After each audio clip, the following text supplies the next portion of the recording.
1절로 11절까지의 말씀입니다.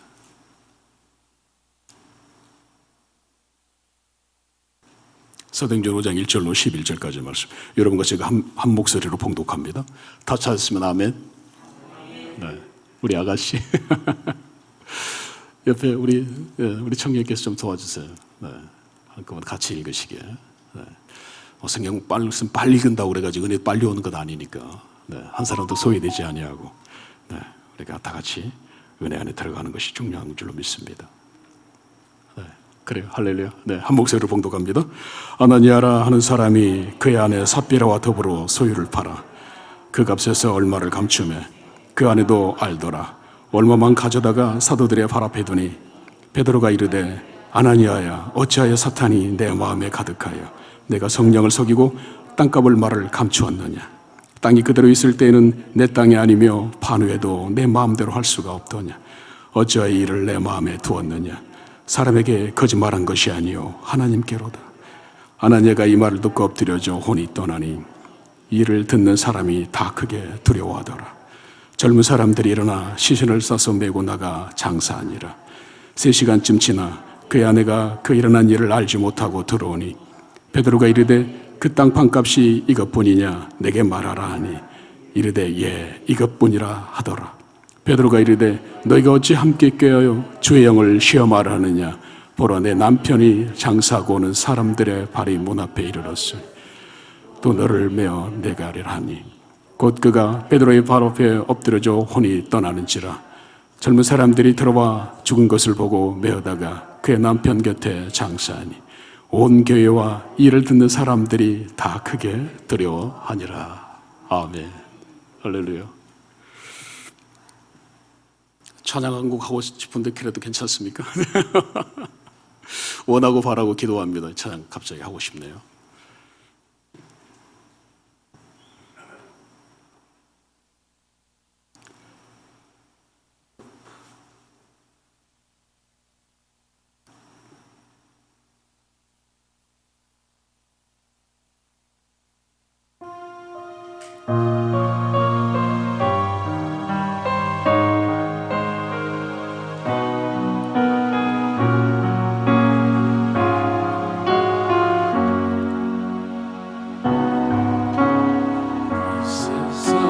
살아가는 동안에 저 말하는 찬양 스님을 의지할 수 없으니 기도하고 낙심하지 말 것을 주께서 소망이 되심이라. 하나님 세상을 살아 나의 인격이 되고 성령님의 은혜이 나의 능력이 되길 원하고 바라고 기도합니다. 주의 길을 걸어가는 동안에 세상에 것 의지할 수 없으니 감사하고 낙심하지 말 것을 주께서 참 기쁨이 되시리라. 하나님의 꿈이 나의 비전이 되고 예수님의 성품이 나의 인격이 되고 성령님의 권능이 나의 능력이 되기 원하고 바라고 기도합니다.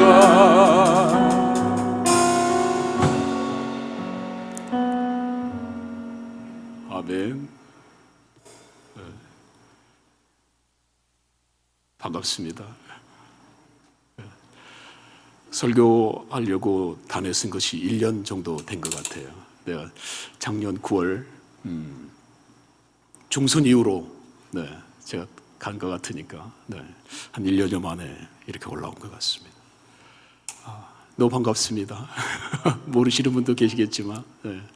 대부분 90% 이상은 다 아는 얼굴들이어가지고 네. 너무나 반갑습니다. 이번 여름에 그 태풍 장마 진행되어지면서 여러분들 무슨 생각들을 들으셨어요? 나는 이번 여름에 우리나라가 그 몇 년 동안에 이렇게 홍수와 태풍 이런 게 없었다가 올해 처음 있었잖아요. 작년에도 없었는데. 그리고 제가 여기 4년 동안 여기서 기도원에서 함께 시간을 보냈을 동안에 한 번도 태풍도 없었고 장마도 없었기 때문에, 그러니까 그 기간만 잡아도 5년 만에 처음 우리나라의 태풍과 장마가 이렇게 온 거잖아요. 2년 전에 최장로님 기억나십니까? 온 나라가 떠들썩했던 그 제주도를 강타하고 그게 우리나라로 이게 한반도로 넘어오게 되면은 어마어마한 피해가 예상돼 가지고 막 중대본에서 며칠 전부터 나와가지고 국민 행동 요령, 장마 홍수에 대한 피해 대비한 행동 요령들 막 내보내고 그 부산을 떨어졌을 때 여러분 그 기억나시죠, 장로님? 네, 기억납니다. 어떤 일이 일어났는지 여러분 아시죠? 네, 태풍 쏠리게 와가지고 제주도에서 막 어마어마한 막 나무들이 뿌리채 뽑혀 날아가고 그렇게 어마어마한, 이번에 가장 센 태풍이 뭐였다고 그랬죠? 바비. 네, 1년 만에 쓰니까 막 계속 좀 버벅거려지네요. 죄송합니다.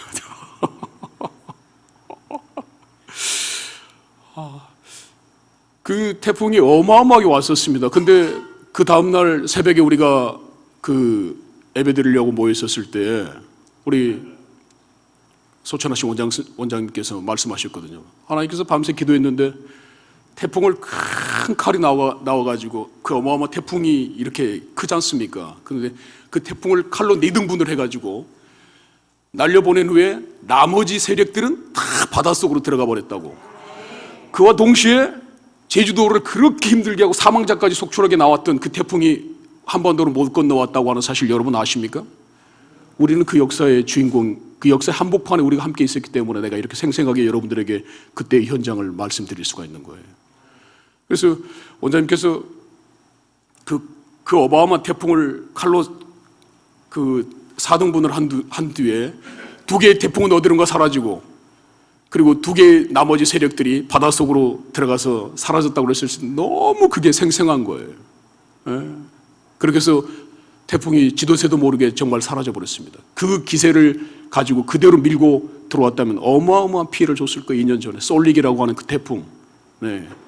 어마어마한 기세였습니다.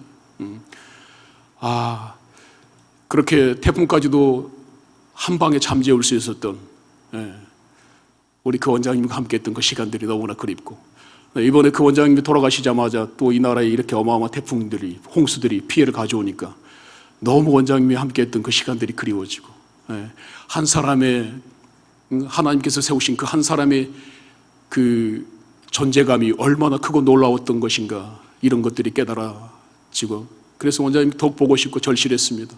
여러분들은 어떠셨나요? 네, 정말 그랬습니다. 그리고 우리 파주에서 정찬문 장로님 가정, 비가 너무너무 쏟아지니까, 입이 쏟아지면 감자 농사 다 망친다고, 그분이 감자 농사를 어마어마하게 지어가지고 다 군대에 납품하는 그런 형편이었는데, 입이 쏟아지면 큰일 납니다, 원장님. 그러니까 그 전화 받으면서 비 그치요, 그 말 한마디 했는데 어떤 일이 일어났을까요? 비 그치요. 그랬어요. 진짜 그 전화 받으면서 울면서 전화가 왔어요. 입이 쏟아지면 큰일 나요. 그때 김성호 목사님하고 사모님, 길설 사모님하고 같이 와가지고 우리랑 같이 예배 드리면서 그 전화를 김설랑? 김난 사모님께서 받으면서 원장님 앞에서 그렇게 말을 전하고 있는 거예요. 근데 그 말을 들으면서 원장님께서 하시는 말씀이, 비 그치요 말 한마디 하자마자 어떤 일이 일어났을까요? 그 전화를 하면 울면서 했던 그 권사님이 어메 비 그쳐버려요, 그 말을 해버려요. 여러분들은 지금 무슨 전설의 고향 같은 얘기를 하는지 모르시겠습니다. 진짜로 우리가 그 일을 경험했던 현장에 같이 있었어요, 원장님하고. 네, 같이 있었어. 우리 원장님이 그런 분이었습니다. 네, 지금도 원장님은 안 계시지만 원장님이 함께 했었을 때 그 영적인 기운들이 그대로 남아있고, 네, 그 사랑을 우리 박헌신 목사님께서 그대로 간직하고 있었어. 네, 이곳에 오기만 하면 원장님의 훈기가 하나도 가시지 않냐고 그대로 남아있는 것을 알게 되어집니다. 이번에 와가지고 여름 집회 참석하고 가면서 제가 느꼈던 그 감동이 뭐였냐면, 기도원에 원장님만 안 계시지 원장님이 우리랑 함께 있었던 그때의 그 따뜻함, 그리고 그 폭발적인 성령의 은사, 그리고 그 성령의 그 강력한 기름 부으심, 이런 것들이 그대로 다 있구나. 네, 그대로 다 있구나. 네, 이곳을 하나님께서, 아니 원장님께서 돌아가신 후에도 내가 너희들과 함께하마. 네, 오히려 내가 돌아가신 후에 여기가 더 뜨거운 그 영적 그 폭발력의 산 증인이 되리라 말씀하셨던 그대로, 네, 하나도 원장님이 있을 때나 없을 때나 동일한 것을 보게 되어지면서, 네, 우리 박 목사님께서 원장님의 그 스피릿, 성자산에만 조졌던 하나님의 그 영광 그대로 다 물려받으셨구나. 그 하나님께서는 영이시기 때문에 사람이 그 하나님께서 원하시는 그 기준에서 벗어나게 되면 어떻게 하는 거예요? 성령 하나님께서도 인격적이신 분이시기 때문에 역사하지 않으시는 거죠. 그런데도 불구하고 여전히 원장님이 살아계실 때나 원장님이 안 계실 때나 동일하게 역사하는 그 뜨거움들을 경험하고 가면서, 그렇구나, 우리 박 목사님, 우리 원장님의 유훈은 제대로 받들고 계시는구나. 원장님은 비록 갔으나 그 박 목사님 안에 그 뜨거운 원장님의 사랑, 그 감당할 수 없는 하나님의 그 긍휼하심, 그리고 어느 누구도 흉내내지 못했던 하나님의 그 능력, 저 속에 다 들어있구나. 그래서 지금 이렇게 뜨겁게 역사하시고 우리가 그 은혜를 같이 동일하게 누리는 것이지, 그러지 않고서야 어떤 이런 일들이 계속해서 일어날 수가 있겠어요. 기차 타고 오는 동안에 얼마나 흐뭇하고 감사했는지 모릅니다. 큰 나무 그늘에는 큰 나무가 자라지 않는다고 그랬어요. 그렇지만 사람 한 명의 그늘에서는 어떻게 한다고요? 그 한 사람의 그늘이 광동 80리를 비친다고 그랬습니다. 우리 원장님의 그늘이 그래요. 큰 나무 그늘에, 큰 나무 밑에서는 큰 나무가 나올 수가 없지만, 큰 사람의 그늘 아래서는 그 사람의 그늘이 광동 80리를 비추기 때문에, 우리 원장님의 그늘이 어디 광동 80리만 비쳤습니까? 온 세계 열방까지를 두루두루 미치고, 온 열방의 선교사님들에게 미치고, 온 열방의 목회자들에게 미치고, 온 열방에 깨어있는 성도들의 심령 깊숙이 파고들어가 우리가 예수 그리스도를 온전히 믿는다는 것이 무엇인가를 우리에게 바르게 깨우쳐 주셨고, 예수를 믿는다는 삶의 원리가 어떠해야 되는지를 얼마나 분명하게 깨우쳐 줬습니까? 그래서 여기 온 사람들의 인생이 성자산을 알기 전과 성자산을 알기 이후로 바뀌었다고 하는 사실, 우리 인생이 예수 그리스도를 알기 전과 예수 그리스도를 알기 이후로 바뀌었던 것처럼, 예수 그리스도를 믿는다고 교회를 다녔으나 예수 그리스도를 믿고 교회를 다닌다는 것이 무엇인지를 온전히 깨닫지도 못하고 구분하지도 못했던, 예수 믿는 사람들의 삶이 어때야 되는지를 온전히 깨닫지 못했던 많은 사람들이 이곳에 와서 예수를 믿는 사람들이 어떻게 살아야 되는지에 대한 분명한 좌표를 여기서 깨달아 알 수 있었으며, 그들이 예수 믿는 자가 어떻게 살아야 되는지를 세상에 보여줘야 되는 그 의무가 무엇인지를 이곳에 와서 비로소 알게 되므로 예수 믿는다는 것이 무엇인지를 그 수많은 세상의 사람들에게 알려줬던 원장님의 그 은은하고 감당 못할 그 사랑, 성자산이 아니면 어느 누구도 흉내낼 수가 없는 곳이었습니다. 그래서 성자산에 돌아와 있는 사람들에게 너희들이 가는 곳마다, 너희들이 어느 곳에 파송되든지 너희들이 성자산이 되어야 하리라. 너희들이 성자산이 되어야 하리라. 하나님께서도 이 부족한 종에게도 저 멀리 원장님하고 이 가까운 강주에서 제가 개척하고 왔기 때문에 다시 또 강주 가가지고 개척하려고 원장님과 같이 이 교회 저거 알아보고 있는데, 원장님께서 어느 날 그러시는 거예요. 기도해 보니까 목사님은 멀리 가라. 그래서 저희들이 물어물어 찾아간 곳이 저기 멀리 부평 땅까지 올라갔습니다.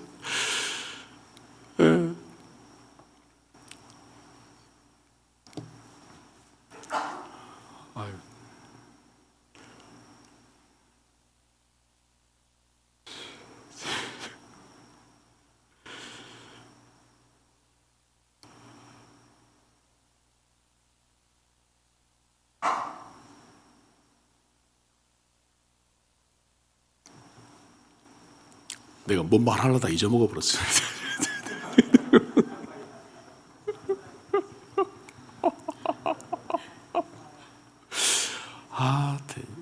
모처럼 만에 여기 섰더니, 1년 만에 섰더니, 진짜.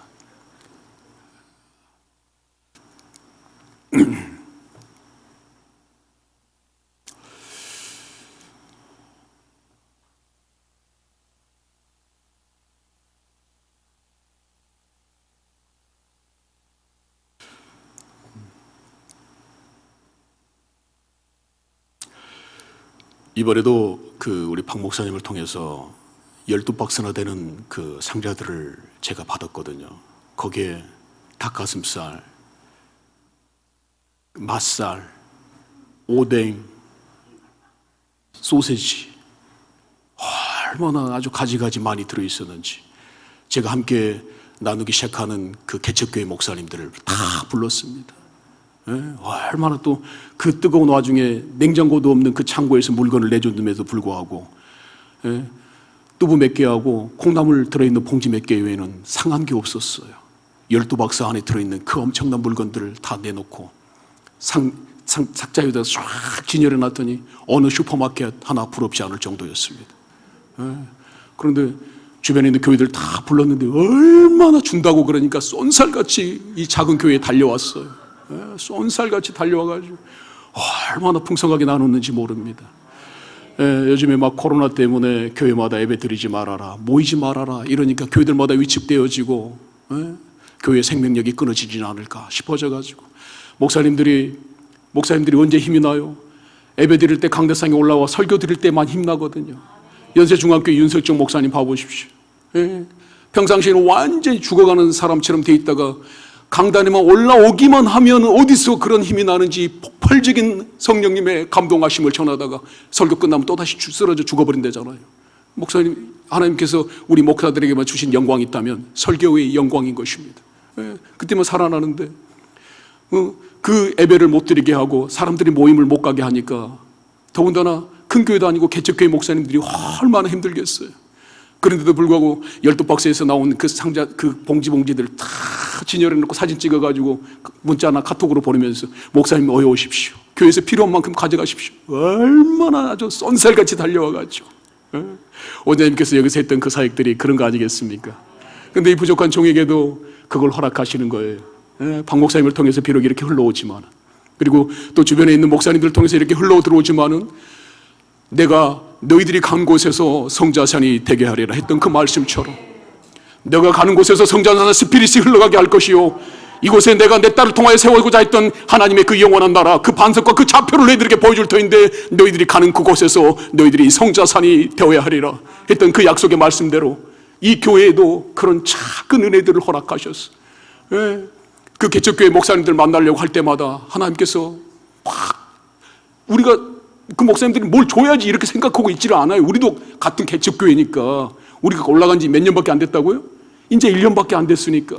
1년밖에 안 됐으니까 우리도 어디선가 주겠다고 하는 소리를 들리면 기쁘지만 우리가 뭘 줄 수 있는 형편이 아닌데, 아니 밤늦게 내일 목사님들, 개척교회 목사님들, 작은 교회 목사님들 만나겠다고 약속을 해놓고 있으면 밤에 전화가 오는 거예요. 목사님 있는데 가져가실래요?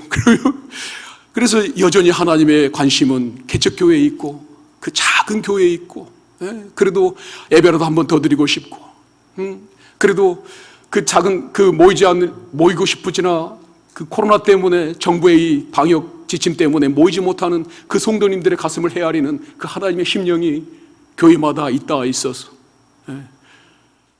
뭐 나눠주겠다고 그러면 얼마나 손살같이 와주고, 그거 볼 때마다 목사님들이 그거 할 거 아니에요. 내가 무슨 이유가 없어가지고 우리 그 성도님들 찾아뵙기 참 난감했었는데, 도너츠가 오고 빵이 오고 막 이런 그 공산품들이 막 달려오니까 이걸 핑계 삼아서 어떻게 하는 거예요? 성도님 뭐 드릴 거 있는데 찾아만 뵈도 되겠습니까? 이러면서 달려가는 거죠. 그러면서 성도님들 얼굴 한 번 더 오고, 손 한 번 더 잡아주고 힘내라고 말해주고, 우리 굳건하게 이 코로나 전국 잘 이겨나갑시다. 하나님께서 우리에게 이런 것을 허락하셨을 때는 뭔가 분명한 뜻이 있을 터인데 이것을 잘 이기고 나가면 하나님께서 우리를 향해 놓으신 우리는 상상하지도 못했고 꿈꿔보지도 못했던 하나님이 그 사랑하는 자들 위하여 예비하게 하신 것을 사람이 눈으로도 보지 못하고 귀로도 듣지 못하고 사람의 마음으로도 생각하지도 못하였다함과 같으니라. 하나님께서 우리를 위해서 예비해 놓은 것은 그런 것이 아니겠습니까? 그래서 교회가 누구 거예요? 교회가 하나님 거더라고요. 목회자가 잘나가지고 교회 운영되는 거 아니고, 목회자의 능력 때문에 교회가 운영되어지는 것이 아니고, 교회는 하나님의 것이기 때문에 우리 목회자들이 그 하나님의 심령에만 정확하게 집중되어져 있고 연결만 되어져 있으면 교회를 하나님께서 운영하는 것을 깨달아 알게 해주십니다. 교회는 하나님의 것이에요. 정말 하나님의 것입니다. 교회는 하나님의 것이에요. 하나님께서 경영하십니다. 그래서 오늘 우리가 내가 가진 것으로 뭘 하려고 달려들면 아무것도 할 수 없지만 하나님의 것에다가 다 내 것 내려놓으면 어떻게 해요? 하나님께서 책임진다라고 하는 것을 하나님께서 깨달아 알게 해주십니다. 하나님과 우리를 구별하는 기준이 하나 있다면 그것은 거룩입니다. 거룩의 기준이 뭘까요? 죄가 있느냐 없느냐의 문제예요. 죄가 있느냐 없느냐 문제가 거룩으로 구별되어지는 것이요, 하나님과 우리 사이를 극명하게 기르는 기준점이 바로 이 거룩에 있습니다. 그런데 오늘 이 본문 말씀이 우리에게 그걸 말해주고 있어요. 저는 이 본문 말씀을 들으면서 이것이 그 헌금을 제대로 했느냐 안 했느냐의 문제로만 생각했었습니다. 그런데 내가 오늘 이 본문을 들고 나올 수밖에 없었던 이유는 헌금에 대한 문제가 아니다라고 하는 사실 때문이었어요. 오늘날 이 세계가 이렇게 복잡하고 이렇게 많은 제약과 문제들이 직면한 이유가 무엇일까요? 오늘 우리들 인생들마다 찾아온 풀리지 않는 이 많은 갈등과 어려움들은 다 어디서부터 기인할까요? 어찌하여 우리 인생들을 하나님께서 복 주시려고 이 땅 가운데 만드셨고, 우리를 위로하려고 만드셨고, 하나님의 형상과 모양으로 우리를 만드신 하나님께서 우리에게 주시고자 하는 것들이 하늘의 비전과 소망일진데 어떻게 이렇게 수많은 문제들이 끊이지 않는 가운데 일어나면서 하나님께서 우리에게 주신 것들이 그 문제투성인 것들만 우리에게 주셨겠느냐 이 말이에요. 하나님께서 우리에게 주시고자 하는 것들이 과연 그런 것일까요? 하나님께서 우리를 이 땅 가운데 지으셨을 때 하나님께서 그 역기능적인 세상의 모든 문제들, 내 아들이 십자가를 졌던 것처럼 너희들도 져야 돼, 이런 막 그 감당치 못할 이런 보복 심리를 하나님께서 우리에게 주시려고 이렇게 세상의 많은 문제들을 우리에게 허락하셨을까요? 오하기를 잠깐 벗어도 괜찮겠습니까?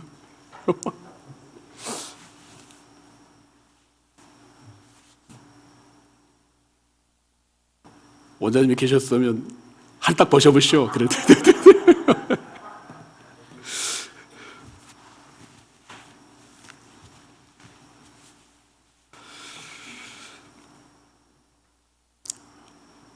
하나님께서 우리에게 허락하시고자 하는 것들은 그런 것들이 아니었습니다. 여러분도 잘 아시잖아요. 그죠? 하나님께서 우리에게 허락하신 것은, 우리에게 주고 싶은 것들이 그런 것들이 아니었어요. 하나님께서 우리 인생들에게 에덴 동산을 허락하셨을 때 우리 인생들은 거기서 완벽한 하나님의 창조의 세계를 누릴 수가 있었습니다. 그런데 뭐가 문제였나요? 뱀이 찾아왔잖아요. 근데 그 뱀은 오늘날 우리가 보는 이 뱀입니까? 아니면은 옛뱀입니까? 오늘 우리가 땅에 징그럽게 기어다니는 이 뱀이 찾아온 거예요? 우리가 한 번도 본 적이 없는 그 옛뱀이 찾아온 거예요? 옛뱀이 찾아온 겁니다. 그 옛뱀은 무슨 뱀일까요? 하나님께서 만든 들짐승 중에 뱀이 가장 간교하더라.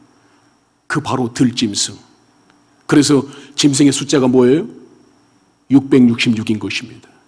그 짐승의 숫자가 뱀이고, 뱀이 가지고 있는 장차 이 세상을 지배하는 그 뉴 월드 오더, 하나의 통치 체계를 가지고 있어서 지금 전 세계를 장악하려고 하는 그 시스템을 만들어내는 그 악마의 숫자가 뭐라고요? 사람의 순이 짐승의 수라. 그 수는 666이니라. 바로 그 체계를 지금 만들어가고 있는 과정에서 이 코로나라고 있는 게 있는 거예요. 코로나 정국이 끝나게 되어지면 단일 정부가 전 세계를 통치해내는 것들이 얼마나 가볍고 쉽다라고 하는 것들을 우리에게 알게 해줄 것입니다. 코로나 하나 때문에 우리가 얼마나 많은 일상생활에 어려움들이 일어나고 있습니까? 우리가 그전에는 아무것도 아니었었던 그 일상의 자유함들, 우리가 전혀 예배를 드림에 있어서 어느 누구에도 방해받지 않았던 그 일상의 자유, 우리가 그 예배에 대한 아무도 방해받지 않으면서 그 예배를 마음껏 드릴 수 있었을 때는 전혀 몰랐었는데, 예배가 방해받고 나니까 우리가 그냥 예배를 드릴 수 있었던 그때의 그 행복이 얼마나 컸는지 실감나잖아요. 그때가 하나님께서 얼마나 우리를 은혜 가운데 붙드시고 있었던 것이었는지 실감나잖아요. 예? 아무것도 안 일어났던 그때가 어떤 때요? 하나님께서 우리를 굳건하게 붙들고 있었던 그때요. 그러니까 우리가 아무것도 안 일어나는 것이 일상처럼 진행되어지는 것이 무엇이라고요? 궁극적으로는 하나님께서 우리를 강하게 붙잡고 있었던 그 시기다라고 하는 사실을 잊지 맙시다. 아무것도 안 일어나는 게 뭐라는 얘기요? 그러니까 그게 기적이라는 얘기예요. 아무것도 일어나지 않은 것 같은 그 일상의 평온함이 유지되어지는 그때가 기적인 것이요. 하나님께서 지키고 하나님께서 보호하시고 하나님께서 인도하셨기 때문에 가능한 그 일, 그 일상의 자유, 이게 뺏기기 시작하지 않습니까? 그러면서 뭐 때문에? 우리 눈에는 보이지도 않고 아무것도 아닌 것 같은 이 바이러스 때문에 이렇게 일어나는 거예요. 이것이 뭘로 가는 것이냐? 바로 그 프리메이슨과 일루미나티들이 결국 온 세상을 통제하고 지배하려고 하는 그 단일 정부 체계로 가는 과정에 이 코로나라고 하는 게 있는 것입니다. 이렇게 가는 거예요. 이 바이러스 하나 때문에 얼마나 철저하게 사람들이 통제되어집니까? 그 세계로 가는 과정 중에 이 바이러스가 있다는 것 영적으로 잘 깨달으셔야 돼요. 그 옛뱀이 찾아온 거예요. 그래서 그 옛뱀을 요한계시록에서는 뭐라고 해요? 용이라고도 그러고 마귀라고도 그러고 사탄이라고도 부르는 그 존재가 누구를 찾아온 거예요? 아담은 안 넘어갈 것 같으니까 누구를? 하와에게 몰래 찾아옵니다. 그래서 하와에게 뭘 퍼뜨려요? 거짓말을 퍼뜨리잖아요. 그 거짓말에 넘어간 인류가 어디로부터 떠납니까? 요 하나님의 보호하심에서 떠납니다. 요 하나님의 형상으로부터 떠납니다. 그 전까지 우리 인생들은 벌거벗고 살았어요. 그래도 어느 누구 하나 부끄러움과 수치를 알았어요? 몰랐어요? 부끄러움과 수치를 알지를 못했어요. 왜요? 우리는 하나님의 형상이었기 때문에 그렇습니다. 그런데 그 거짓이 우리에게 찾아 들어와 그 거짓에 복종하는 순간에 우리 인생들에서 뭐가 떠나버린 거예요? 하나님의 형상이 떠나버린 것입니다. 그때서 비로소 누가 찾아오는 거예요? 부끄러움이 찾아오는 거예요. 수치가 찾아오는 거예요. 그래서 하나님께서 우리 인생들에게 입혀준 게 뭐예요? 그래서 우리 인생들에게 하나님께서 하나님의 은혜로 덮어준 것이 이 옷입니다. 하나님께서 뭘 잡아가지고? 양을 잡아가지고. 그래서 하나님께서 인류의 최초로 무스탕을 만든 사람이 누구시라고요? 인류 최초로 무스탕을 만드신 분이 우리 하나님이에요. 양을 잡아가지고 한 마리 잡아가지고는 안 됐을 거야. 두 마리 잡았을 것 같아. 왜? 아담에게도 입히고 하와에게도 입혀야 되니까. 두 마리 양 잡아가지고 하나님께서 뭘 드렸다는 얘기요? 속죄 제사를 그때 드렸다는 얘기입니다. 하나님께서 속죄 제사를 그때 거기서 드린 거예요. 그래서 한 마리 양은 아담에게 입히고 한 마리 양은 하와에게 입힘으로 이걸 덮어버렸다고 하는 것이 뭘 의미하는 거예요? 카파르. 이게 어디에 있는 자리요? 속죄소 위에 있는 뚜껑이, 법궤 위에 있는 뚜껑이 뭐요? 쉬은 자. 쉬은 자. 그 쉬은 자가 뭐요? 덮어버렸다는 얘기요. 우리를 뭘로 덮어버렸다는 얘기요? 하나님의 은혜로 덮어버렸다는 얘기입니다. 하나님의 사랑으로 덮어버렸다는 얘기입니다. 하나님의 긍휼로 덮어버렸다는 얘기예요. 우리가 옷을 볼 때마다 그걸 생각해야 돼. 아, 이것이 하나님의 쉬은 자구나. 하나님께서 우리를 은혜로 덮었구나. 하나님께서 우리를 사랑으로 덮었구나. 그래서 우리는 이 옷을 볼 때마다 이 옷이 어떤 메이크를 가지고 있느냐, 이 옷이 싸냐 비싸냐, 짝퉁이냐 명품이냐 이런 것들을 볼 것이 아니라 아, 하나님의 은혜가 나를 덮었구나. 하나님의 사랑이 영원토록 나와 함께 하시는구나. 그래서 예수 그리스도께서 이 땅에 오셨을 때 예수 그리스도의 옷자락만 잡아도 어떻게 되는 거예요? 그것이 하나님의 은혜가 덮어져 있는 곳이기 때문에 예수 그리스도의 옷자락만 덮어도 12 혈류증 아들의 12 혈류증을 앓는 여인의 그 뭐가 혈류의 근원이 마르는 역사들이 거기서 일어나는 거예요. 그래서 사도 바울이 그가 가지고 있는 손수건만 던져버려도 어떻게 되는 거예요? 귀신이 떠나가고 병든 자들이 낫게 되어지는 것이요. 베드로에게 오순절 성령의 강력한 그 역사가 임하고 나니까 베드로의 그림자만 덮쳐도 사람들이 어떻게 되는 거예요? 병자는 낫게 되고 귀신은 떠나게 되는 놀라운 역사들이 거기서 일어나는 것입니다. 이 하나님의 은혜 카파르, 이게 덮어버린 거예요, 우리를. 근데 왜 우리는 그런 일들이 안 일어날까요? 우리가 이 옷을 엉뚱하게 생각하니까 그래요. 이 옷이 뭐예요? 이게 하나님의 은혜예요. 이게 하나님의 속죄소요. 이게 하나님의 시은 자라고 하는 사실 앞에 우리가 분명한 하나님의 긍휼 앞에 서야 되는데, 이 옷을 단지 뭘로만 생각해? 우리가 돈 주고 산 메이커라고만 생각하기 때문에 우리가 입은 옷에서는 예수 그리스도에게 나타났던 그 은혜, 사도 바울과 베드로에게 나타났던 그 은혜, 그 능력, 그것이 안 나타나는 것입니다. 그런데 오늘 우리가 이 옷이 가지고 있는 하나님의 은혜를 그대로 경험하게 되어지면, 하나님께서 우리를 은혜로 덮었던 그 사랑을 회복하게 되어지면, 그래서 그 역사가 누구에게 나타나요? 마리아에게 나타나잖아요. 마리아에게 나타나가지고 너희가 뭐예요? 아들을 낳으리니 그 아들을 예수라 하리라. 이런 일들이 가당치 않긴 한 일입니까? 그런데 어떻게 해요? 주의 계집종이오니 말씀대로 이루어지이다. 그러니까 어떻게 되어집니까? 그 다음이 주의 은혜가 그를 덮었다. 할렐루야. 예, 감당치 못할 일들이 그 여인에게서, 처녀 마리아에게서 일어났으나 그걸 뭘로 덮어버려요? 믿음으로 덮어버려. 믿음으로 하나님을 향하게 나아가니까 뭐가 일어나는 거예요? 여호와 하나님의 은혜가 그를 덮는 거예요. 그래서 그에게 누가 나오는 것입니까? 예수 그리스도가 그 여인을 통해서 나오게 되는 거예요.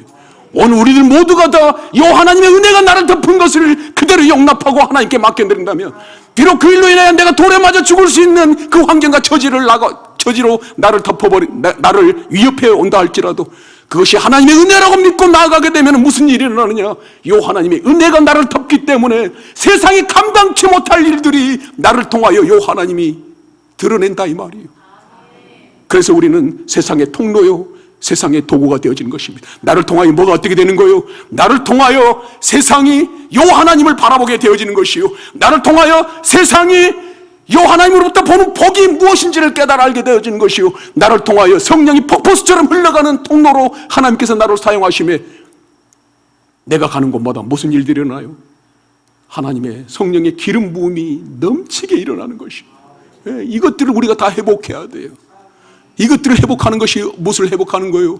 요 하나님께서 에덴 동산에서 잃어버렸던 요 하나님과의 그 관계를 회복하는 것이, 요 하나님 에덴 동산에서 우리가 잃어버렸던 요 하나님의 형상을 회복하는 것이요. 그래도 그렇게 되면 어떻게 되는 거예요? 우리가 벌거벗었음에도 불구하고 부끄럽지 아니하는 그때가 우리에게 오게 되어지는 것입니다. 저는 아나니아와 삽비라가 이 헌금의 문제를 가지고 여호와 하나님께 온전히 드리지 못하는 것 때문에 오늘 이 본문을 통해서 이 제약이 그들을 변명의 여지도 들어볼 시간적 여유도 안 주면서 그 혼이 뺏어갔다라고 생각했어요. 우리가 잘 아는 것처럼 여리고성 전투를 승리하고 남은 이스라엘 백성들이 그 다음에 아이성 전투를 하러 나가잖아요. 그 성은 너무나 작고 왜소했습니다. 그래서 이스라엘 백성들이 한 3,000명만 나가서 정리해도 충분히 이길 것이라고 생각하고 여호수아가 가볍게 나가서 그냥 뭘로 간식거리 삼아서 나간 게 아이성 전투였습니다. 그런데 거기서 어떻게 됐어요? 대패하고 이스라엘 군사들은 36명이나 죽임을 당하고 말았어요. 그래서 여호수아가 도대체 이해가 되지 않으니까 여호와 하나님의 보좌 앞에 나와서 무릎 꿇고 기도했습니다. 여호와의 무엇이 잘못입니까? 너희들이 내게 거룩하지 못했다. 거룩하지 못했다는 건 뭘 문제로 연결된다고 그랬어요? 죄의 문제로 연결된다고 그랬지 않습니까? 그러니까 너희들 중에 뭐가 있다는 얘기예요? 지금 죄가 있다는 얘기예요. 죄의 근원을 파고 들어갔더니 누가 나왔어요? 아간이 나왔어요. 그 아간이 뭔 죄를 저질렀어요? 여리고성 전투 때 시날산의 외투를 시날산이라고 하는 것은 오늘날 얘기하자면 루이비통급이라는 얘기입니다. 루이비통급의 명품을 봐버렸어요. 전쟁 중에 그 눈이 얼마나 그 루이비통급의 명품을 봐버리니까 혼이 나가버려가지고 안 가져야 되는데도 그걸 갖고 싶은 마음이 굴뚝같이 일어나니까 가져와 버린 거 아닙니까? 한 번 하기가 힘들고 한 번 하고 나면 어떻게 되는 거예요? 우리들 인생이 다 그래. 한 번 죄짓기가 힘들어. 근데 그 한 번을 죄를 짓고 나면 그 다음부터 어떻게 돼? 2번은 쉬워, 3번이 쉬워. 그래서 인생이 멸망 가운데 들어가는 것이요. 그래서 그 한 번 내게 제 유혹이 밀려올 때 어떻게 되는 거예요? 내가 한 번 내가 요 하나님께서 아담이 그 한 번의 죄악으로 말미암아 온 인류에게 이 큰 고통과 신음과 아픔을 가져왔다라면 내가 이 한 번 꾹 참고 이김으로 2번 다시 아담이 요 하나님께 앞에서 죄를 지음으로 빼앗겼던 요 하나님의 평강, 요 하나님의 은혜, 이 사랑 결코 놓치지 아니하리라. 이 마음으로 하나님께 나아가게 된다면 어떤 일이 일어날까요? 하나님께서도 우리를 도우시는 줄 믿습니다. 하나님께서 우리를 도우셔요. 왜요? 하나님의 성품이 거룩하니까 하나님께서 우리에게 원하시는 게 뭐예요? 내가 거룩하니 너희도 거룩하라. 이게 하나님의 뜻이기 때문에 한 번 우리가 이기기 시작하게 되면 하나님께서는 이기는 자를 어떻게 하는 거예요? 기뻐하시는 것입니다. 그래서 교회들에게 뭘 주문하는 거예요? 이기는 자에게는 내가 내 아버지 보좌에 함께하여 주리니 내가 이기고 아버지 보좌에 앉은 것과 같이 하리라. 이게 이기는 자예요. 한 번 이기는 것이요. 한 번 이기면 어떻게 되는 거예요? 한 번 죄를 범하고 2번째 죄를 범하기 쉬웠던 것처럼 한 번 이기면 2번 이기기 쉬운 거예요. 2번 이기면 3번 이기기 쉬운 것입니다. 그래서 자꾸 이기다 보면 그 이기는 기쁨의 희열이 내게 달려와요. 이기는 그 영광이 하나님께 향하게 여호와 하나님께 향하게 되어집니다. 그래서 이기는 영광을 여호와 하나님께 드리게 돼요. 하나님 오늘 또 이기게 주셔서 감사합니다. 이 이김을 자꾸 여호와 하나님께 드리게 되어지는 거예요. 그래서 이것을 로마서 8장은 뭐라고 얘기해요? 이게 우리가 몸으로 드릴 산 제사다고 얘기하지 않습니까? 이게 우리가 드리는 몸으로 드릴 수 있는 여호와 하나님께 산 제사가 되어지는 거예요. 한 번 이겨, 2번 이겨. 자꾸만 이기고 싶네. 자꾸만 이기고 싶네. 이게 이기는 것도 우리들 안에 들어와서 뭐가 되는 거예요? 습관이 되는 거예요. 습관이 되는 거예요. 그래서 이 아나니아가 베드로가 그러지 않습니까? 와가지고 아야 네가 판 물건도 네 건데 네 거니까 뭐라고 얘기해요? 네 마음대로 할 수 있지 않느냐 이렇게 물어봐요. 그러니까 이것이 물건 판 것을 제대로 들었냐 안 들었냐를 얘기하는 것이요, 아니면 네가 지금 요 하나님을 속이고 시험하려고 한다라고 하는 문제를 얘기하는 것이요. 물건 판 것을 제대로 들었냐 안 들었냐 이 문제가 아니고 네가 요 하나님 앞에서 왜 거짓말하느냐, 왜 요 하나님을 시험하려고 하느냐 이 문제다라고 하는 것들이 제게 깨달음으로 온 거예요. 아 그렇구나. 요 하나님께서는 뭐라고 얘기해요? 돈의 문제에 대해서 뭐라고 얘기합니까? 돈에 대해서 뭐라고, 재물에 대해서는 요 하나님과 재물을 겸하여 섬길 수 있다라고 그래. 재물 섬길 수 없다라고 얘기해요. 할렐루야. 재물과 요 하나님을 섬길 수가 없습니다. 그런데 지금 이것이 그런 문제로 기결되어지게 되면은 전체적인 문맥 흐름에 있어서 딱 막혀버리네. 그래서 하나님, 베드로가 얘기하고 있는 거예요. 응? 야야, 땅이 그대로 있을 때도 네 땅이고 판 후에도 네 마음대로 할 수 있다 이 말이에요. 그러니까 만일에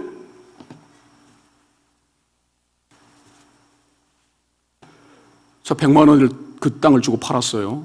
초대교회 당시에는 이 4장 32절, 37절 바로 이 앞에 있는 그 문맥에서는 어떤 일들이 일어나냐면 사람들이 자기 것들을 팔아서 사도들의 발 앞에 둔 거예요. 그래서 그 한마음과 한뜻이 되어 자기 것을 자기 것이라 주장하는 그 사람이었고 전부가 다 가지고 있는 것들을 나눠 쓰는 그런 어떤 이상적인 교회가 이루어진 것입니다. 그렇기 때문에 그 교회에는 어떤 사람들이 없었어요? 가난한 사람들이 없었다라고 얘기해요. 왜? 한참 기도하다가 성령 충만해서 한참 기도하고 있는데 아야 너 그거 팔아라. 너 그거 팔아라. 지금 너희들 성도 중에 누구 하나가 괜찮 그것 때문에 힘들어하고 있다. 그 음성이 들려오면 어떻게 하는 거예요? 두말하지 아니하고 그거 팔아가지고 사도들의 발 앞에 겸손히 내려놨습니다. 그럼 사도들이 그걸 보고 기도하는 순간에 하나님께서 어떻게, 성령께서 어떻게 하는 거예요? 아야 그건 누구한테 필요하니까 거기 갖다 줘야. 그러면 거기 딱 갖다 주면 그 사람이 영락없이 그 물건이 딱 필요한 사람이었네.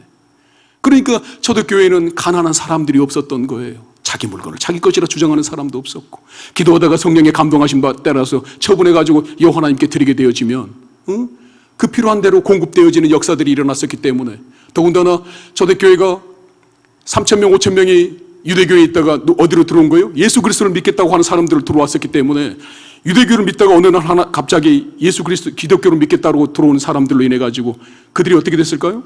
유대교로부터 출교당하지는 그 아픔들을 겪게 되어지면서 가장 먼저 무슨 아픔들을 겪으면을까요? 재산상의 손실들을 많이 경험했을 거 아니에요. 그 유대교 사회로부터 축출당했고 오면서. 그런데 초대교회가 그걸 어떻게 한 거예요? 이렇게 기도하다가 자기 것을 자기 것이라 주장하지 아니하고 한 마음과 한 뜻이 되어 성령께 감동에 대해 다 이렇게 내놓게 되어지니까 그 안에서 어떻게 되는 거예요? 다 자기 필요에 따라 공급받게 되어지는 역사들이 일어나니까 그 중에 가난한 사람이 없었더라. 오늘 그 역사들이 지금 이 성자산에서 이루어지고 있잖아요. 여러분들 모두에게 골고루 공급해주는 이 역사, 이 역사를 사랑하는 우리 초대 원장님에게 허락하셨던 역사입니다.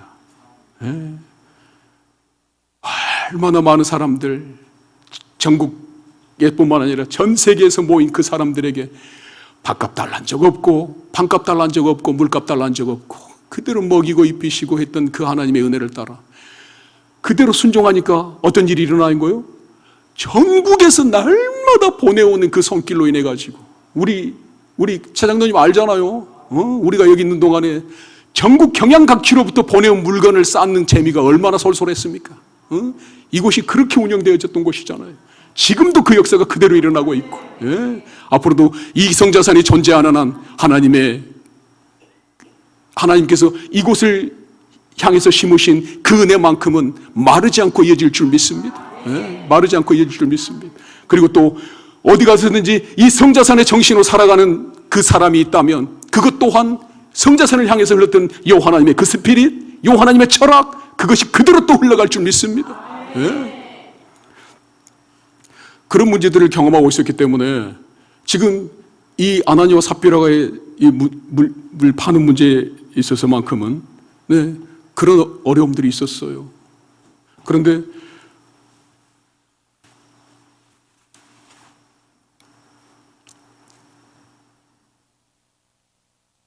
만일에 아나니아가 베드로 사도니 내가 이번에 땅값을 팔았는데 100만 원 정도가 나왔어요. 그런데 우리 아들이 이번에 학교를 가게 됐는데 학비가 딱 20만 원이 부족하네요.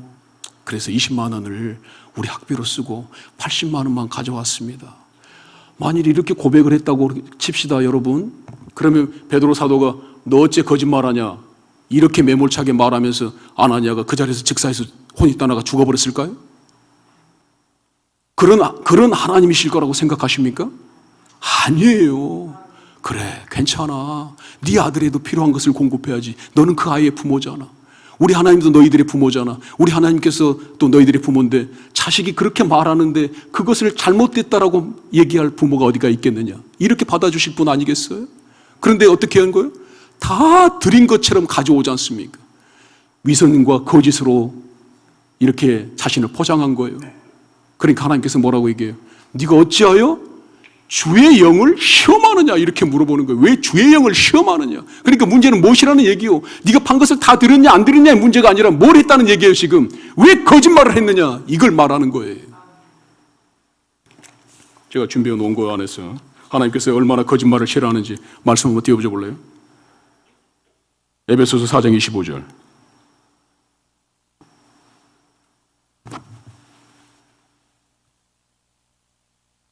제가 읽어드릴게요. 그런즉 거짓을 버리고 각각 그 입과 더불어 참된 것을 말하라. 이는 우리가 서로 지체가 됨이니라. 시편 5장 5절에서 6절까지의 말씀. 주는 모든 행악자를 미워하시며 거짓말한 자들을 멸망시키리이다. 여호와께서는 피 흘리기를 즐기는 자와 속이는 자를 싫어하시나이다.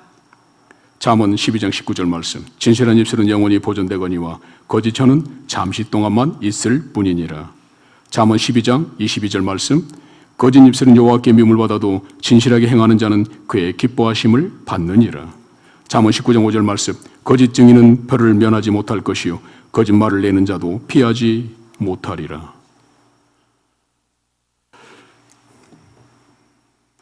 하지만 좀 불편하신 게 있나요? 괜찮아요? 괜찮습니까? 네.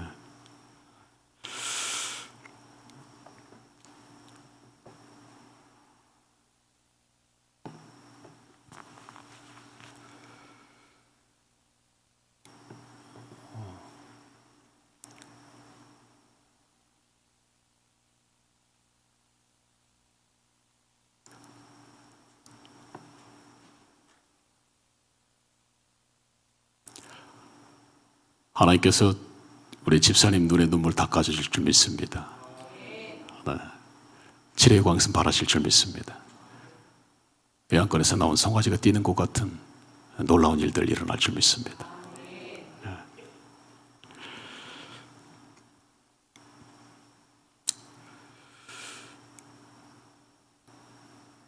에덴 동산에서 처음에 시작하려고 했었을 때 에덴 동산의 제약이 거짓말로 인해서 들어왔습니다. 그래서 오늘날의 이 모든 역기능적인 이 지상의 모든 그 이기심과 탐욕, 이 교만, 이 모든 문제들이 에덴 동산에서 이루어졌던 그 거짓말로부터 시작되는 거예요. 그러니 여호와 하나님 입장에서 그 거짓말이 얼마나 싫었겠습니까? 그리고 그 거짓말은 뭘 의미하는 것일까요? 요한복음 8장 44절 말씀. 거짓이 어디에 속해져 있는지 성경은 정확하게 얘기해 줍니다. 자, 한 목소리 읽어볼까요? 시작. 너희는 너희 아비 마귀에게서 났으니 너희 아비의 욕심대로 너희도 행하고자 하느니라. 그는 처음부터 살인한 자요 진리가 그 속에 없으므로 진리에 서지 못하고 거짓을 말할 때마다 제 것으로 말하나니 이는 그가 거짓말장이요 거짓의 아비가 되었음이라. 예, 보세요. 정확하게 성경이 거짓을 뭘로 얘기하고 있는 거예요 지금? 예, 거짓의 아비요 거짓말장이요. 그것이 누구에서 났다고요? 마귀에게서 났다고 정확하게 얘기해버리잖아. 처음 마귀가 에덴 동산에서 우리 인류를 향한 하나님의 형상을 도둑질해간 놈이요, 우리 인류를 향한 요 하나님의 그 영원한 비전들을 도둑질해간 놈이요, 우리 인류를 향한 그 영원한 계획들이 전부가 다 저기서 틀려져 버린 거예요. 그러니 하나님께서 저 거짓말을 얼마나 미워하시겠냐고, 싫어하시겠냐고. 그래서 지금 우리 인류는 두 가지 싸움을 하는 것입니다. 요 하나님께서 아담과 하와에게 양을 잡아서 옷을 입히기 전에 하나님께서 하신 약속이 뭐예요? 그것은 3장 21절이고 3장 15절에 우리에게 주셨던 원시복음. 여인의 후손이 뱀의 후손의 머리를 밟아버릴 것이다. 그래서 지금 이 세상은 무엇과 무엇의 싸움이요? 여인의 후손과 뱀의 후손의 싸움인 거예요. 네. 그래서 이 뱀의 후손은 세상의 주관자가 되어지고 세상의 주인이 되어져가지고 사탄에게 굴복하여지고 살아가기 때문에 그 수가 어떻게 돼요? 그 수가 많아요. 그 무리가 많아요. 그 힘이 세요. 이 세상의 주관자이기 때문에. 그런데 여인의 후손으로 온 사람들은 어떻게 합니까? 언제나 소수예요. 그래서 주님께서 뭐라고 그래요? 좁은 문, 좁은 길로 가는 백성들이라고 얘기하지 않습니까? 그래서 하나님께서 그들을 표현했을 때 이사야 53장을 얘기하는 것이요, 이사야 53장이 주고자 하는 결론이 뭐예요? 상한 갈대를 꺾지 아니하시고 꺼져가는 심지를 끄지 아니하시는 하나님. 이게 누구를 얘기하냐면 좁은 문 좁은 길로 가는 여호와 하나님의 여인의 후손을 타라고 내려오는 그 영맥 안에 있는 하나님의 백성들을 가리키는 것이요, 오늘 여전히 하나님을 향하여 예배드리는 이 여인의 후손들은 이렇게 언제나 소수예요. 교회는 언제나 소수입니다. 그럼에도 불구하고 교회가 어떻게 되는 거예요? 교회는 이 나라의 생명인 것입니다. 네. 교회가 이 나라의 희망인 것이에요. 교회만이 유일한 이 세상을 향해서 요 하나님께서 살아계시다라고 말할 수 있는 유일한 비전이요, 계획이요, 통로가 되어지는 것입니다. 우리가 비록 소수일지라도 우리가 소수인 것 때문에 길을 죽지 않을 수 있는 것들은 요 하나님의 시선이 언제나 우리와 함께하는 것이요, 요 하나님의 뜻이 우리 가운데 언제나 차고 넘치기 때문에, 그래서 우리를 바라보시는 요 하나님의 눈동자가 불꽃 같다고 얘기하는 것이, 그래서 우리를 요 하나님께서 뭐처럼 보고 우리를 보호하시는 거예요? 눈동자같이 보호하신다는 거예요. 우리 인간이 가지고 있는 몸의 신체 중에서 가장 반응이 빠른 곳이 어딘 줄 아십니까? 눈꺼풀이에요. 눈꺼풀. 그렇게 빠른 반응을 통해 가지고 우리를 눈동자처럼 지키겠다라고 하시는 것이 요 하나님이 우리를 향한 사랑인 것이에요. 네? 그렇게까지 지켜주시겠다고 하는 것이에요. 그러니 우리가 소수인 것 때문에 기죽지 마십시오. 네? 그래서 우리들의 문제가 다 거기서부터 출발한다는 것을 깨달아 알게 되어지면 우리가 무엇을 회개해야 되는지 정확하게 보입니다. 우리가 요 하나 앞에 무엇을 정결하게 드려야 되는지가 정확하게 보이는 거예요. 우리 인생의 모든 꼬이는 문제들이 어디서부터 왔는지도 정확하게 보이는 거예요. 응? 어디서부터 오는 거예요? 다 이 거짓말에서부터 오는 거예요. 그래서 이 거짓말에 대해서 정확하게 우리가 무찔러낼 수 있는 힘들이 생기게 되어진다면 무슨 일이 생길까요? 요 하나님의 영광이 우리 안에 머물게 되어지므로, 주 예수여 어서 오시옵소서. 이게 초대교회 성도들의 인사말이 될 수가 있었잖아요. 뭔 말이에요? 어느 것 하나 부끄럽지 않다 이 말이에요. 어느 것 하나 나를 가로막는 것들이 없다 이 말이요. 그러니 주 예수에 어서 오소서 마라나타라고 인사할 수 있었던 이유들이 거기에 있는 거예요. 어느 것 하나 부끄럽지 않다 이 말이죠. 주 예수님이 당장 오늘 오더라도 나는 그 주님과 함께 하늘로 올라가리라. 그 주님께서 오늘 당장 내려와서 이곳에 하나님의 나라를 펼친다 할지라도 나는 그곳에서 10곡을 다스리는 분봉왕이 되어지리라. 이런 당당함들이 있었기 때문에 마라나타라고 서로가 인사할 수 있었던 것입니다. 그래서 이기는 자가 되어지는 거예요. 성령이 교회들에게 하시는 말씀이 바로 그 말씀입니다. 마라나타, 이기는 자가 되어라. 내가 이기고 내 아버지 보좌에 앉은 것처럼 이기는 자에게는 내가 앉은 것과 같이 되게 하리라고 하는 것이 요한계시록 3장에 나와 있는 말씀 아니겠습니까? 여러분, 분명해지는 거예요. 초대교회 하나님께서 에덴 동산을 지어놓고 시작하려고 했을 때 뱀이 와서 어떻게 한 거예요? 뱀이 와서 요 하나님의 그 모든 것들을 산산조각이 내고 우리 안에 들어와 있었던 요 하나님의 형상을 파괴함으로 우리가 지금도 어떻게 하는 거예요? 옷을 벗고 살지 못하잖아요. 왜? 이 하나님의 은혜가 우리를 덮지 못하면 우리는 너무나 부끄럽고 수치스러운 존재라는 것을 증명해내는 것이에요. 그렇기 때문에 요 하나님께서 우리를 카파를 하신 것입니다. 초대교회 안에 하나님께서 이어가고자 했던 그 전까지만 하더라도 4장까지만 하더라도 이 초대교회 안에 무슨 일들이 일어납니까? 초대교회 안에 한 마음과 한 뜻이 돼요. 무슨 말이요? 성령 공동체였다는 얘기예요. 성령이 그들을 성령이 그들을 완전히 덮어버리니까 어느 누구 하나 자기 것을 자기 것이라 주장하는 사람이 없고 다 자기 소유를 팔아 서로의 필요를 나눠주는 유무상통의 그 세계, 하나님께서 만들고 싶었던 그 이상향의 에덴 동산이 거기서 이루어진 것이에요. 이것이 뭐 때문에 일어난 거예요? 성령 충만하지 않으면 그런 일들이 일어날 수가 없다는 얘기예요. 오늘 이 성자산에 언제나 충만하게 흘러넘치는 이 성령님의 기름 부으심이 우리 인생들을 이끌어가게 되어지면 하나님께서 우리를 통해서 만들고 싶은 그 하나님의 나라가 여기에서도 그대로 재현될 수 있다고 하는 사실들을 주목하시기 바랍니다. 오늘 우리가 그 한 사람의 주인공 되어지기를 주님의 이름으로 축원합니다. 우리가 그 주인공 되어질 수가 있는 거예요. 주님께서 우리를 그렇게 만들고 싶으셔서 우리를 직접 이곳에 불러 모으신 것입니다. 성자산의 스피릿으로 살아라. 성자산의 철학으로 살아라. 내가 내 딸, 초등학교 문턱에도 가보지 않았던 내 딸을 통하여 전 세계 사람들을 불러 모으고 그들에게 내가 가지고 있는 하늘나라의 비결을 전수하지 않았느냐. 그들이 예수를 믿고 산다는 것이 무엇을 의미하는지를 그들의 인생을 통하여 깨닫게 해주지 않았느냐. 그들이 나가서 예수 믿고 산다는 것이 무엇인지를 모르고 자기 마음대로 살고 세상 사람들에게는 어떻게 됐어요? 예수 믿고 사는 사람이나 예수 믿지 않고 사는 뭐가 다른 게 있어? 네가 믿으면서 그렇게 사는데 나는 안 믿고 나하고 그렇게 살지 않으련다. 이렇게 말해버리면 우리가 뭔 세상 사람들이 나가서 할 말이 있겠어요? 응? 너와 내가 아무것도 다른 것이 없는데 네가 다니는 교회를 내가 왜 다닐 필요가 있느냐라고 말하면 우리가 뭘 할 말이 있겠냐고. 근데 네가 믿지 않는 그 예수를 내가 믿음으로 인해서 너하고는 현격하게 다른 인생을 내가 살아가고 있지 않느냐.